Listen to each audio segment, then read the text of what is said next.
લક્ષ્ય ન્યૂઝ, એક નજર, એક લક્ષ્ય.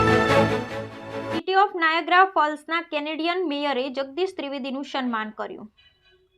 કેનેડાનું વિશ્વવિખ્યાત ટુરિસ્ટ પ્લેસ એટલે નાયગ્રાનો ધોધ. માણસને નહીં પણ કુદરતે બનાવેલ વિશ્વની પહેલી 7 અજાયબીઓમાં જેનો સમાવેશ થાય છે એ નાયગ્રાનો ધોધ છે. સિટી ઓફ નાયગ્રા ફોલ્સ એ નાયગ્રાના ધોધ પાસે વસેલું એક સુંદર શહેર છે, જ્યાં દર વર્ષે આખી દુનિયામાંથી લાખો પ્રવાસીઓ ફરવા જાય છે. નાયગ્રા ફોલ્સ પર રહેતા જગદીશ ત્રિવેદીના મિત્ર શદ્રુભાઈ હાલાણી ઉર્ફે સનીભાઈએ નાયગ્રા ફોલ્સ સિટીના મેયરને જગદીશ ત્રિવેદીનો વિગતવાર પરિચય આપ્યો અને ખૂબ જ ઉત્સાહી અને સેવાભાવી મેયર જેમ્સ એમ ડિયોડાટીએ જગદીશ ત્રિવેદીને એમના કાર્યપાલક વિશિષ્ટ મહેમાન તરીકે નિમંત્રિત કર્યા હતા. એટલું જ નહીં, પરંતુ જગદીશભાઈ જ્યારે મળવા ગયા ત્યારે ગુજરાત કાઉન્સિલર મોના પટેલે પણ એમના સ્વાગત માટે ખાસ ઉપસ્થિત રહ્યા.